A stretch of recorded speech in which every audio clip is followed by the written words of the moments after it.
Mama wakwaba aha GCN page so meeting ede Addo searching. And then the kanya wode ehwe me a mesra wona wa subscribe to my channel. Uwi ana odo nsa emia bell ne so ube na notification. Ene sa ne news e de betu bia ube nya bi atie anase ube nya bi ahwe ewo GCN page ha.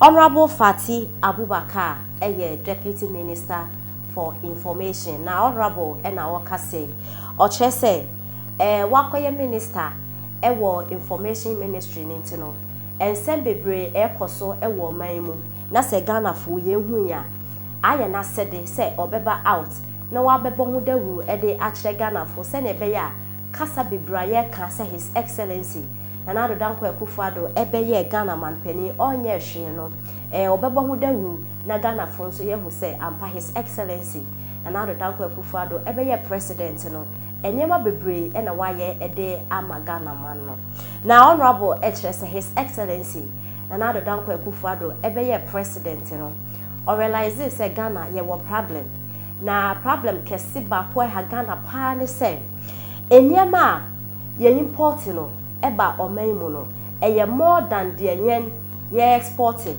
na kire say kamya ko say Ghana de ye nya hwe enko amansandra so enkoton nemum eniyama ye kraide eba oman mu ebeton no eye bebre eba ne sanso a enya de a oman no etumi etu empon enti his excellency na Addo danko Akufo-Addo ebeye president no ode enisuade hu baako esi nene so eye one district one factory na one district one factory no kamia koye say nipa bebre no efisi his excellency na Addo danko Akufo-Addo ebeye manpani a o promise Ghana for no ondi huduma adofo one district one factory no eyade a ekoso a omo ekire say factories by 22 even more than that and his excellency na Addo danko Akufo-Addo e promise Ghana for no waye ba kamia koye say NPP communication team no e wo fem omo betina radio so TV so kasakra omo enfa pictures bia enye evidence say one district one factory na his excellency na Addo danko Akufo-Addo e promise ye no waye na mo bloggers na omo blog de ma NPP for no oko e fa omo page a eyade a one district one factory his excellency na Addo danko Akufo-Addo waye no omo kasafa ho a omo de pictures e be kire say ampa eyade na Addo waye na honorable e kire say yade ani ekrem ewo Komenda sugar factory a eyade a Komenda sugar factory eyade a eya asem kese beto Ghana hanuma ya kasa afa ho ase ye manpere dada his excellency John Dramani Mahama ena NDC amayoku omo wa bemu no omo kwaji sika twitwi di anya asem keto akra so omo de baba ye factory no na factory no so no sika omo kwaji no ye nim se omo to machines no so omo anto ene MPP fu no omo ka omo eche se factory ni so are ne se bebia ekoso wo ho na ye beka ya journalist baako eko Komenda sugar factory ho eko sa sugar de betre Ghana for sampa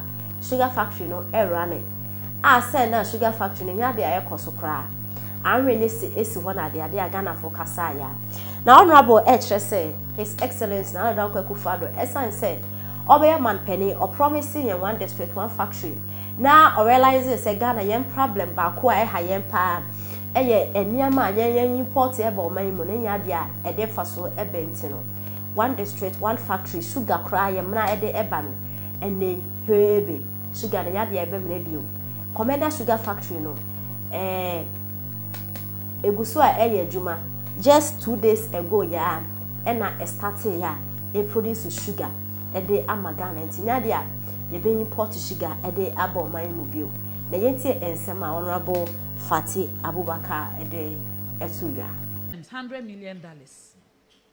Enkoko akoko force ne esrade ne hu bebre ne efra Sierra no ne nyina efri Brazil na eba uyo obi a wudi cold store dwa wokọ cold store na akasa wo pa akoko ne wo no na wo chiwie kura enfon mbeka saje se Brazil die Brazil omo fertilizer ne nyina 50% no mo kra efri sa Russia Ukraine honum ye omo kontokoi 50% of omo fertilizer free Russia enti no akono amadwadie ejija saa no Brazil so omo inflation akosoro enti odwadini no kotoba no so na de na eden akosoro as at July na inflation was Turkey 70%.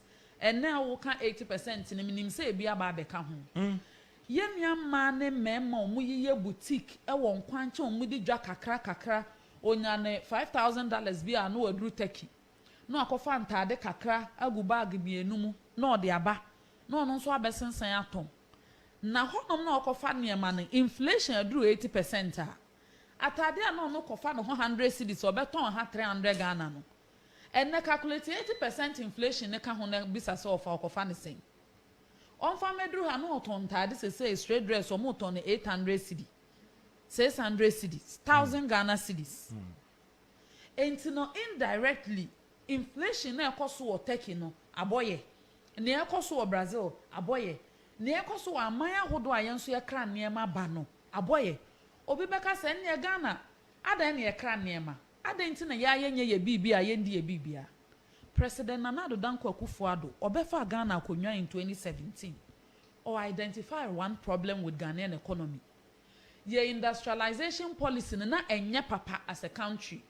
Na ye heavily reliant on imports instead of local production. And President Akufo-Addo said me the one district one factory eba. Na se yan so ye use ye raw materials na ye ma eye industry for so tax rebate on equipment no mo de mfidie ba ye betima tintim nnwuma ni bi wa ha ma mabuna nya bi aye ye be produce bi wa ha export ama ye so ye age foreign exchange aba na offer 1D1F 295 and all various stages of completion as of June 2022 126 and a year operational as of June 2022 President Addo Akufo-Addo nani so ade hunu to industrialize Ghanaian economy no are moving from 1D1F to the extent say eye Komenda sugar factory under NDC eye mid 2015 omo president ni mpanyimfo akuku dam ko gina honum ko twitwa amfonyi ye video na nsoso ye anya sugar atre baako unim say na me ne wo kasai Komenda sugar factory anya ne first raw sugar. See. In 10 days, your operational. Komenda Sugar Factory is operational. It's been operational for two days. Wow. In 10 days, yeah. In 10 days, white sugar is going to hit the market. A yesika and a bina fana through Ministry of Trade. Yedia shema juma. A yesika bisina kakra a hansu boja kakra na bina keka nsansi. Ye industrialization. Abane say in the scheme of things no ne be producing na akwa na for your market no nkwampo a esua e na abane lobby ya na Africa Continental Free Trade Area ye the head office abesi Accra okwa Ghana for dodo na ye adwuma ho enkoko Ethiopia anasa Tanzania nkomo nkrofo dodo na be ye adwuma anso hwa na wotwe etwa mu Ghana ne one of the first countries on policy framework on after are ready. In fact Ghana first consignment or ship to Southern Africa some months ago. Na osi akwan ya wom ne say other countries no nwie omunwum adie nyina na edwadie na ye one way a enye yie nti ne ye twentwen so. Na ofasa edwadie ni nyina ma ye nso so yakọ pray foreign exchange ni bi abe balance ye sikasem. Ofa ne etoso mienu. Ukraine ni Russia nya ntokwa. Edwadie ye basa wo Ukraine. Almost there be yankofa gold reserves. Yes,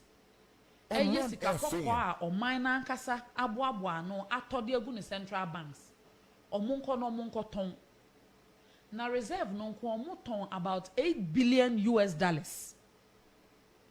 And no mutime de fa akodi ne nkeka ho omode hwe oman for ebre omako ahohiahiem. Ghana ye leading producer of gold in Africa. And we are still good nyina 30% Asia Africa.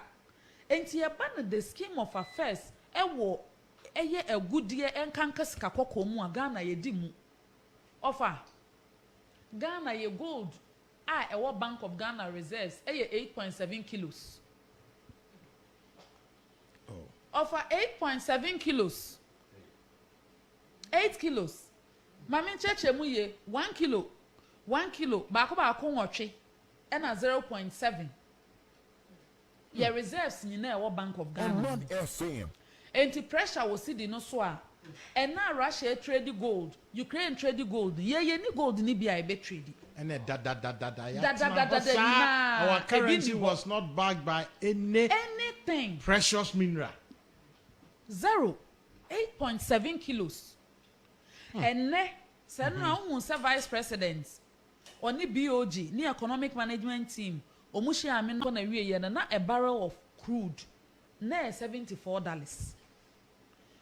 And to kwane sha ase no a barrel of crude oil ekosoro akodru $133. Na bi kra akoti $137 for Brent. And to offer nipa na wo krafa ngo na ba no adwadifo na omukọ amansan adwa so krafa ngo na ba no ade a na $74 yetuma ama na kwa akodru $133 enti ni dwetre se na $200 million ena ode kwakwan so a enam se fa ngo no boa ye den a be ye mohu mienu se ohia $400 million dollars no nso so nyina ye gada free Ghana man mu ha nyina na se fa ngo nko ankra ma pressure ye den abadala no so nanso so obi agetum se ye di abobo di aha ye ne aho kire ne bibia ye ka bia ama ye twan ho ahie omu short fango Ghana ye short fango Nigeria wiase nyina ye ka man ye omu to fango anya Africa na make am wiase nyina Nigeria top 7 first omu ka top 10 ho ena fango omu de kra net exporters of crude eye Russia nko ade omu de kwa amano ne eye about 11.5%. Omu ye number 2 nti ntokwa ibaye a enne obete se na gas pipeline